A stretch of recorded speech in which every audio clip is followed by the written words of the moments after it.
tout. C'est tout. C'est moi. Action. C'est parti, Rabbi. Tov Beshem Hashem, Naaseh Venasliach, Shabbat, Shalom, Umvorach. On est le 10 Av, journée en même temps qui remonte le moral après Tisha B'Av, puisqu'on arrive dans le Shabbat de Nachamu. Et puis de l'autre côté, on est encore le 10 Av, jour où le Beth Amikdash continue à brûler. Le 31 du mois de juillet, demain on passe au 1er août. Selon le calendrier grégorien, on est Yom Shishi. Donc Shabbat Shalom à vous tous. Une grande Hatzlacha, une grande Revacha, Bezrat Hashem, le Kol Echad Mikem. Alors aujourd'hui, on fera 2 shiurim. On est au Beth Midrash. Vous êtes à distance. Le premier shiur sera pour la Haskara de Yoel Hassan Ben Naïna, si je prononce bien, c'est qu'on est Bracha. Donc c'est Tibel Chana pour la Haskara de Yoel Hassan Ben Naïna. Et ensuite, il y aura un deuxième shiur pour l'élévation de l'âme de Michael Weinstein. Shiur acheté par Michael Weinstein pour l'élévation de l'âme de Shimon Ben Chandel. Ne t'inquiète pas, il n'y a rien de dramatique d'avoir dit que c'était pour toi. Akol Me'et Hashem Itbarach, que Dieu te donne une longue vie. Voilà ce qu'on peut dire. Donc on commence tout de suite le shiur pour Todarba Tibel Chana, Bezrat Hashem et toute sa famille. Une grande refoua shlema, beaucoup de hatzlacha, beaucoup de parnassa. Et donc c'était et ce sera pour Yoel Hassan Ben Naïna Zal. On pensera à tous les malades d'Israël.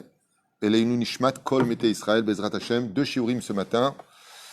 Une paracha de Vaitranan. Alors on peut dire que, comme vous le savez, le livre de Devarim dans son ensemble est un livre de Moussar à tous les niveaux. Ça veut dire que, au niveau de la morale à prendre, on peut ouvertement dire que le livre de Devarim l'emporte haut la main. Mais, s'il y a une paracha Behemet qui commémore, récapitule toute la volonté divine depuis que nous sommes devenus une nation sortie d'Égypte, où Akadosh Baruch Hu nous rappellera le pourquoi nous sommes sortis d'Égypte. Dans la paracha de Vaitranan, Dieu nous dit pourquoi je vous ai sortis d'Égypte, pour que vous soyez Shomer Shabbat. Paracha de Vaitranan, vous regarderez noir sur blanc. N'oubliez pas que je vous ai sortis d'Égypte pour vous donner le Shabbat à faire. Donc celui qui n'est pas Shomer Shabbat retourne en Égypte selon le texte de la Torah, pas moi. C'est très clair, il n'y a rien de personnel dans tout ce que j'enseigne. Cette paracha nous parle de tellement de sujets différents. Elle parle du sionisme, de revenir à Tzion par Vaitranan, le fait que Moshe supplie Hachem 515 prières pour revenir en Eretz Israël. Ça veut dire quoi revenir? Ça veut dire que chaque âme juive est sortie d'Eretz Israël pour se concrétiser dans un corps, par Marat Amarpela, et Moshe veut rentrer en Eretz Israël.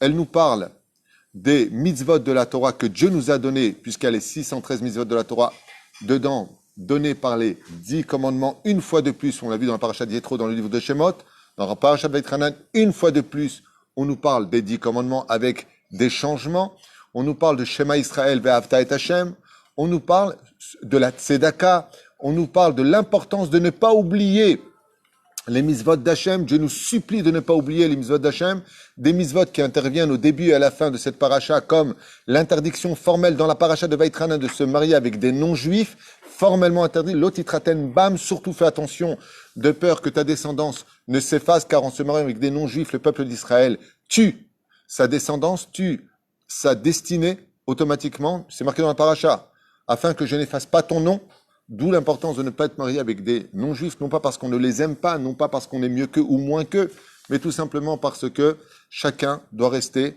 dans ce qu'il est pour se concrétiser. C'est comme une recette pour faire un repas, les lef el fav dalim. Si tu mets des ingrédients qui ne sont pas en rapport avec le repas, tu perds le goût et souvent ça finit à la poubelle. De ce fait, la paracha nous met en garde sur toutes ces dimensions. On peut dire que dans la paracha de Vaitranan, quand on la voit du début à la fin, comme on vient de le finir avec Shtamecha vechat targum, il y a tout dedans. Toute la moralité. Et combien Hachem intervient sur le fait Ve'atem adevekim adonai Elohechem chaim kulchem hayom. De quoi est-ce que parle disent les Chachamim Hachem? De la shmira du Shabbat, du respect des parents. Elle nous parle de beaucoup de choses. Elle nous parle de tout. De la hirat shamaim. N'oublie pas d'enseigner à tes enfants de me craindre pour toutes les générations afin que vous viviez sur cette terre et le olam haba. Il y a beaucoup d'allusions qui sont faites ici sur l'ensemble de la moralité juive. C'est-à-dire que si vous devez choisir dans toute la Torah une paracha qui englobe, non pas les fêtes comme la paracha de Hémor qui englobe toutes les fêtes, mais si vous voulez prendre une paracha qui englobe la crainte du ciel, l'amour d'Hachem, la volonté d'Hachem, l'otosifun velo tigreun, vous ne rajouterez rien aux mitzvot de la Torah, vous ne retirez rien aux mitzvot de la Torah, c'est la paracha de Vaitranan. C'est-à-dire que le livre qui englobe la totalité de tout ce qu'on peut trouver dans les 4 livres de la Torah, c'est Parashat Vaïtranan. Non pas au niveau des fêtes symboliquement parlant, mais au niveau de ce que Dieu attend de son peuple. Ne faites pas d'Avodah Zarah, ne vous éloignez pas, ne faites pas de moi des images ou toutes sortes de choses. La Torah, du début à la fin, nous demande de garder l'identité du juif en nous éloignant de tout ce qui peut intervenir dans ce domaine. Et de l'autre côté, elle nous demande, Be'ezrat Hashem, de connaître Hashem, de le craindre, car Dieu peut tout dans ses mains. Et d'un coup, une parenthèse incroyable, extraordinaire, combien la Torah peut nous apporter. Du début à la fin, combien la Torah peut nous apporter, combien la Torah peut nous donner, à un tel point que Dieu nous affirme que quand un juif est Shomer Torah, Shomer Mitzvot, et qu'il étudie la Torah, les nations du monde ne peuvent que apprécier le peuple d'Israël. Combien ce peuple est intelligent, combien il est sage, combien il est rempli d'une Chochma Yetera, Chochma Techaim, Obinatechem, combien les nations du monde peuvent nous aider. Dans cette paracha-là, le Créateur du monde nous dit, vous voulez tellement plaire aux yeux des nations du monde en vous assimilant, en voulant leur plaire, en leur faisant des salam alaikum, c'est tout ce que vous cherchez à faire. Alors sachez une chose, moi qui ai créé le ciel et la terre, dit Dieu, moi qui ai créé le monde, je vous dis, vous voulez savoir comment les nations peuvent vous apprécier quand vous pratiquez la Torah et les mitzvot dans la droiture, le savoir-vivre et le respect des 10 commandements. Quand vous êtes comme cela, sachez que les nations du monde vous apprécieront, pas en leur faisant de la lèche, pas en allant selon leur volonté, en m'oubliant moi. C'est le contraire. En me respectant moi, ouais, ils vous apprécieront. Regardez tout simplement ce qu'a fait Hachem. Quelle illusion il nous a donnée. L'islam. Sans parler d'eux, écoutez bien ce que j'ai à vous dire. Il n'y a pas besoin de Torah pour le voir. Il suffit d'ouvrir les yeux dans le monde. Ouais. Au nom de qui ils se battent dans le monde? Au nom de qui ils s'imposent? Au nom de Allah et de leur religion, en disant faut respecter Allah. Partout où ils vont, tapis rouge. Ils n'ont même pas besoin de conquérir l'Europe. Tapis rouge, on va les chercher, on leur donne, ils font ce qu'ils veulent et ils imposent et les quartiers sont à eux. La loi de leur religion est à eux. Akadosh Baruch Hu nous a dit, Rabotai, respectez la Torah et les mitzvot. Et nous on fait tout le contraire. On croit qu'en assimilant nos enfants, parce qu'il faut pas être juif, il faut pas être pratiquant. On croit qu'en allant dans cette direction-là, on va sauver nos vies. C'est exactement le contraire. Tous les pogroms, disent les Chachamim, c'est marqué dans cette paracha. Qu'est-ce qu'on a eu hier dans la Haftara? Qu'est-ce qu'on a lu hier dans la Haftara, Rabotai? Rappelez-vous. Qu'est-ce qu'on a lu? Shuva ad Hashem Elokecha. Shuva Israël ad Hashem Elokecha. Israël revient à Dieu, pratique la Torah et les mitzvot. Je ne sais pas pourquoi il y a quelques rabbanim qui, dans leur idéologie, prennent toujours le fait de le petit religieux avec sa petite Torah et ses mitzvot. Oui, oui. Baruch Hashem qu'on a la Torah et les mitzvot. Baruch Hashem qu'on est pratiquant. Baruch Hashem qu'on a une kippa, des tzitzit, qu'on pratique la Torah et les mitzvot. Oui, faut être fier de ça. Toute la Torah nous parle de quoi? De ça. On arrive dans le mois des slichot. Ratanu, avinu, pashanu, pardonne-nous Hashem de t'avoir ignoré, de t'avoir... Oui, c'est en rapport avec le judaïsme. Le peuple d'Israël se distingue des autres nations parce qu'on pratique la Torah et les mitzvot. Mais on doit rajouter à cela une chose. Bizarrement, dans cette parashat Vaïtranan, qu'est-ce qu'on a? La volonté de celui qui représente toute la Torah, Moshe Rabbeinu, qui veut rentrer en Eretz Israël. Ici, dans cette paracha, ce que j'adore, qui est une de mes parachats préférées de toute la Torah, je vous dis franchement, j'ai un amour pour cette paracha très particulier, c'est que Moshe Rabbeinu, avant de nous donner la globalité de comment se comporter, parce qu'ici, c'est un rendez-vous de conditions entre Dieu et les enfants d'Israël. Dieu nous dit, voilà ce que j'attends de vous, voilà ce que moi, je vous promets en ce qui me concerne, dans quoi je m'engage avec vous. Les nations du monde vous respecteront. Je vous donnerai la terre d'Eretz Israël si vous allez selon mes préceptes. Dans cette paracha, pas que simplement dans Bechukotai, dans cette paracha, à la fin, qu'est-ce qui a marqué dans cette paracha? Demain, je n'ai pas pris le livre, j'aurais bien voulu vous le lire avant de m'aftir. Qu'est-ce qu'il dit Hachem? Et si vous gardez mes préceptes et mes mitzvot, c'est pas la peine, j'ai tout dans la tête. Baruch Hachem. Grâce à Dieu. Tout est grâce à Dieu. Si vous gardez ma Torah et mes mitzvot, je vous donnerai cette terre de Zabat, Chala, Voudvash, la terre d'Eretz Israël, et personne ne vous embêtera. Tout dépend de quoi on est Israël, pas simplement d'un problème géopolitique. C'est un problème de qui sommes-nous en tant que nation, une nation juive ou une nation juive que nous comportons comme des goïm. Zot Hashéla. Et juste avant d'arriver à cela, qu'est-ce que nous dit Hachem? Surtout, ne vous mariez pas avec eux. Cette notion du mariage n'est pas simplement une notion de couple, c'est aussi une notion de comment nous comporter. Serions-nous la femme des nations du monde ou l'homme des nations du monde? Non. Am Israël n'est apprécié que par les nations du monde que quand on reste à notre place. De juifs pratiquants, de juifs étudiant la Torah par amour. de juifs respectant le créateur du monde. Quand on arrive à cela, alors les nations du monde eux-mêmes nous respectent.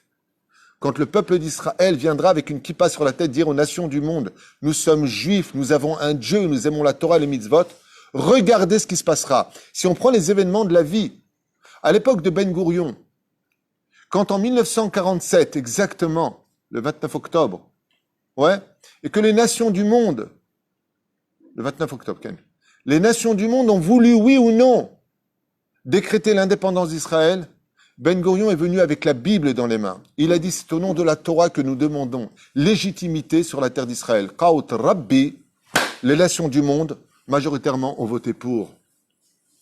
Quand Yitzhak Shamir a été convoqué en Espagne, est-ce que vous vous rappelez de ça? Pour le congrès, là, je sais pas quoi, toutes les nations du monde. Non, l'Europe devait se réunir pour Israël pour un problème. Ils ont fixé la date à quand? Shabbat. Shabbat. Qu'est-ce qu'il a répondu?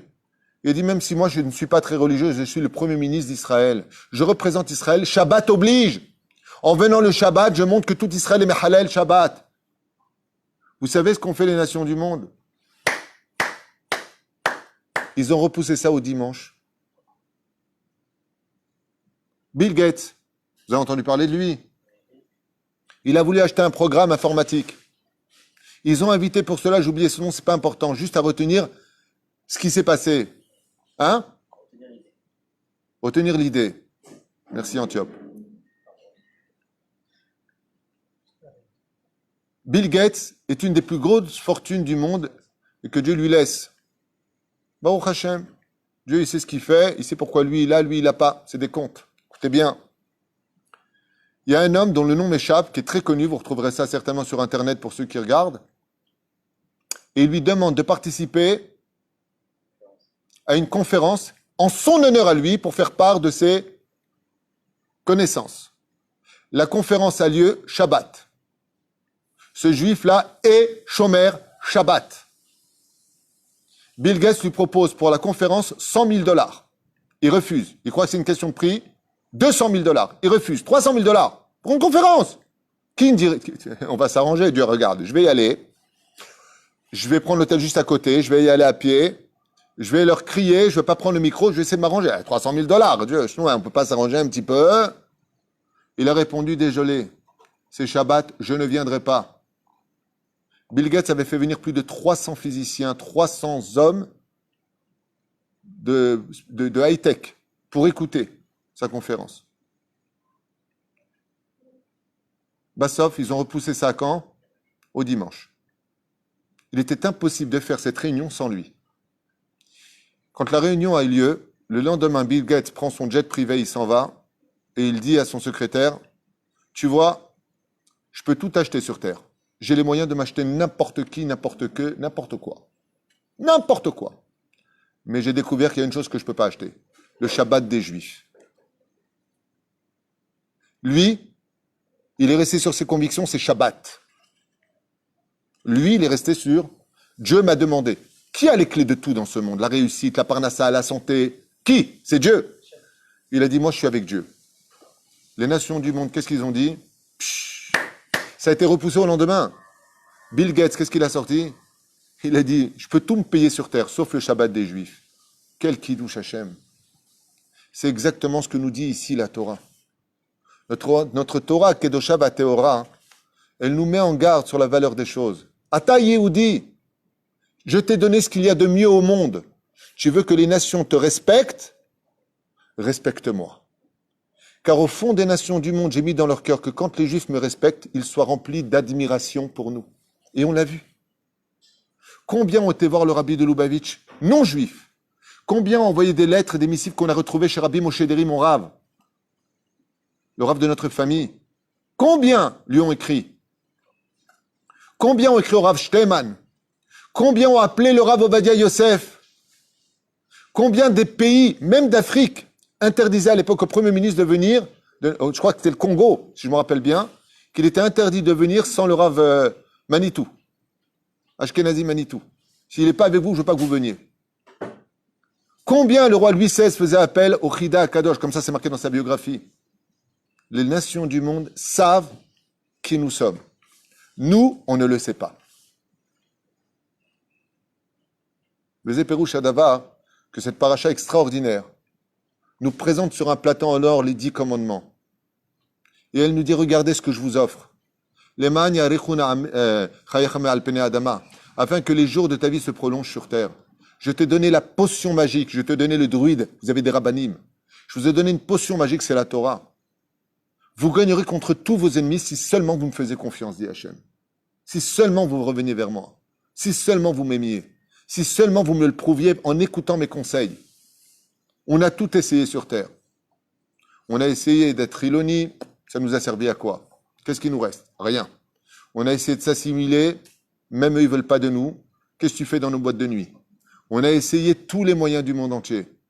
La seule source, comme le dit le rabbi de Lubavitch, c'est que l'âme du juif ne peut trouver son équilibre que dans la Torah et les mitzvot. Mais pour cela, on a besoin nous-mêmes de nous encourager. Kol hakavot, t'as fait tchouva, kol hakavot, tu viens le matin, kol hakavot, t'as mis ton fils en yeshiva, Baruch Hashem, tu pratiques le Shabbat. Baruch Hashem, maintenant tu mets des jupes courtes, Baruch Hashem, tu mets un kissou et que Dieu te bénisse. Mais non. On va se critiquer, on va se moquer les uns des autres. Tu vois pas avec son kissou, on dirait une vieille, tu vois pas avec ta jupe, tu vois pas avec tes tefilines, tu vois pas à quoi ça te sert. Hashem ishmor v'irahem. Ki chochmatrem ou binatrem omeret Torah. Si tu veux plaire dans ce monde et dans l'autre monde, la première personne à qui tu dois plaire sur terre, c'est ton Créateur.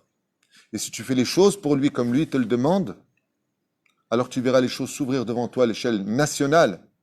D'un côté, de demander à revenir sur la terre d'Israël, et de l'autre côté, pour y pratiquer la Torah, les mitzvot, ou maasim tovim. Zeperusha davar. Zot ha-parasha kdosha va-teora, shemazira otanu. Bizarrement, ouais. C'est quoi la haftara qui tombe toujours avec Bechukota, avec Secha Vaitranan? Nahamu, ami. C'est la première paracha, maintenant, après la destruction du temple, de la reconstruction du peuple d'Israël dans la consolation. C'est une paracha de consolation. Maintenant qu'on revient vers Hachem, qu'est-ce qu'on a lu hier dans la haftara? Shuva Israël ad Hashem Elokecha. Reviens Israël jusqu'à l'éternel ton Dieu. Commence à faire tchouva. Je t'ai demandé des choses, il te dit Hachem. Je te demande des choses, alors fais-le. Quelle est la première chose que l'on reçoit? Nahamu ami. Vous savez que dans Ma'anana Shel Torah, à propos de cette Nahamu ami, il pose une question pertinente. Et voilà ce qu'il dit. Nahamu ami, donc c'est l'haftara que nous allons lire, une haftara exceptionnelle, où Akadosh Baruch Hu remonte la santé d'Israël. Ema davar domé. Hier, un ami qui s'appelle Michael à Paris m'a écrit, et il m'a dit, voilà, je suis démoralisé, on a fait Tcha B'Av, il n'y a toujours pas le Mashiach. On retourne au travail, on est toujours dans cette galoute, on n'a pas spécialement le moyen de monter en Israël, quoique grâce au travail de notre ami aussi Taïeb, que Dieu bénisse sur tous ses chemins, ça avance enfin au sein de la Knesset, où l'Alia française est de plus en plus préparée et attendue. Baruch Hashem, de son côté à lui à la Knesset, nous de notre côté à nous, Bezrat Hashem, on se réveille pour penser à nos frères de galoute, pour qu'ils puissent venir en Israël dans de meilleures conditions, Bezrat Hashem, Amen. Que Dieu n'oublie personne. Et c'est certain. Donc, qu'est-ce qu'il dit ici? Nahamu, ami. Je vous fais juste une petite parenthèse comme ça. Pourquoi 2 fois le mot Nahamu, qui veut dire consolation? Beaucoup d'explications ont été données sur cela. Je voudrais vous en faire part de quelques-unes. Le rabbi, il dit, Nahamu, je te console pour tes grandes fautes et tes petites fautes. Des fois, on est pardonné sur terre, mais on n'est pas pardonné dans le ciel. Comme par exemple avoir vexé un rab, le rab il te pardonne, mais dans le ciel, c'est pas sûr qu'il te pardonne. La haftara de Nahamu dit, je te pardonne sur terre et dans le ciel. C'est une vraie consolation. Des fois, il y a des gens qui ont fauté, qui ont perdu leur monde futur. Mais ils font tchouva. Vient la paracha, la haftara, il nous dit, Nahamu ami. Je t'ai pardonné dans ce monde d'en bas et je t'ai pardonné dans le monde d'en haut. Il y a des fois des gens qui ont le olam bas, mais ils sont condamnés à ne pas vivre la Géoula pour des fautes qu'ils ont commis. Nahamu ami. Je te pardonne pour ce qui s'est passé et je te console parce que toi aussi tu m'as consolé. Parce que tu as simplement jeûné le jour de Tisha B'Av, parce que tu t'es rappelé de moi. Sauf ceux qui n'étaient bien entendu pas aptes à jeûner. C'est normal. Il dit Mazé Nahamu ami. Alors je voudrais m'adresser à Michael qui m'a envoyé ce message un petit peu difficile et je suppose que beaucoup d'autres le pensent. Allez, on retourne dans les slichot. Hot pam. Rotav et Rabotage, j'aimerais vous dire quelque chose. Je me souviens qu'une fois, j'ai été hospitalisé. Et c'est une chose que je ne supporte pas, comme beaucoup d'ailleurs, c'est de rester à l'hôpital. Laisse-moi rentrer chez moi. Et t'as le médecin qui vient et qui te dit, Tov, Oulay Mahar. Peut-être demain tu sors. Peut-être. Le lendemain arrive, il regarde au pied de ton lit les comptes rendus de ton état de santé. Et toi, tu es là et tu lui dis, docteur, je sors aujourd'hui? Il regarde comme ça et dit non, il y a encore un peu de fièvre. Non, il est préférable pour toi de rester en observation. Alors à un moment, je lui ai dit à l'époque, mais je ne comprends pas une chose. Je ne comprends pas une chose. Si vous voulez me garder en observation, pourquoi je ne sors pas chez moi? Et si j'ai un problème, je reviens. Et il m'a répondu, parce que ici, sur place, si on te laisse partir, c'est pour être certain que tu vas bien. On ne prend pas de risque. Cette convalescence du peuple d'Israël, où on dit à Dieu, c'est bon, allez, on est guéri, maintenant on veut la Géoula, c'est bon, ça on a compris. On a compris, on veut la Géoula, c'est bon, ça y est, envoie le Mashiach. Vient le maître du monde, le grand médecin, il regarde et il dit, oui, mais est-ce que vous êtes tous prêts? Est-ce qu'il n'en manque pas parmi vous? Est-ce qu'il n'y a pas un détail, il n'y a pas un peu de fièvre? Si je te donne la Géoula, c'est pour une guérison finale. Ce qui fait que chaque jour où la Géoula tarde, c'est parce que le médecin du monde estime qu'on n'est pas encore prêt. Donc la question, c'est pas pourquoi Dieu, tu n'envoies pas la Géoula. La question, c'est de savoir si nous, on est assez prêts pour la recevoir. Parce que Dieu, ça fait 2000 ans qu'il est prêt à nous envoyer la Géoula. Ça fait 2000 ans. Est-ce que nous, on est encore prêts? Combien de Juifs ne sont pas encore chômeurs mitzvot? Combien de Juifs n'ont pas encore rejoint la terre d'Israël? La Géoula se passera ici. Il y en a qui disent, Mazé Nahamou, Nahamou 2 fois. Il dit, Nahamou pour ceux qui sont en Israël, et Nahamou pour ceux qui sont en Chutz Laaretz. Et aussi, ceux qui sont en Chutz Laaretz auront besoin de beaucoup de consolation pour la Géoula. Qui viendra, qui ne viendra pas? Qui vivra en Israël, qui ne vivra pas en Israël? Qui survivra en Israël? Qui ne survivra pas, puisqu'il y a marqué, Pletim, et les survivants d'Eretz Israël. L'Erteda Maïe. Vient cet Haftara et nous dit, vous inquiétez pas, je penserai à vous tous. Je viendrai tous vous consoler. Il y en a qui disent, Mazé Nahamou, Nahamou Ami. Je viens consoler mon peuple 2 fois. Ce sont ceux qui sont vivants et ceux qui sont morts. Il y a des gens, malheureusement, qui sont encore dans des souffrances après la mort. Et il y a ceux qui sont sur terre et qui ont besoin de consolation. Nahamou pour les vivants, Nahamou pour les morts. Wadar ber ber bezberim. Ce qui fait qu'une fois qu'on a subi les convalescences, bien le Créateur du monde, il nous dit, sachez une chose. Maintenant, moi, je suis prêt à vous consoler. Jusqu'au slichot, on va lire des haftarot de consolation. Akadosh Baruch Hu va venir nous encourager. Parce qu'une fois que tu as pleuré le Khorban Bet Hamikdash, une fois que tu as compris pourquoi Dieu t'a puni, pourquoi Dieu t'a grondé, il est temps maintenant pour toi de t'arranger et de enfin faire confiance en la Torah que Dieu t'a donnée. On a plus confiance dans les études Choulin que dans l'étude de la Torah. On a plus confiance avec nos amis américains qu'au Dieu d'Israël. On a plus confiance en croyant qu'on a plus d'argent si on ouvre le Shabbat que si on ferme le Shabbat. Le Créateur du monde, il te dit, tu te trompes sur toute la ligne. Parce que chaque fois que vous avez des problèmes, et que ni les médecins, ni les banques, ni personne n'est avec vous, qui vous allez voir?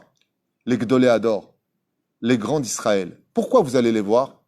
D'un coup, vous prenez conscience que les Gdolim d'Israël, qui eux ont fait confiance en cette paracha extraordinaire de Beit Hanan, peuvent vous aider alors que les autres ont déposé le bilan.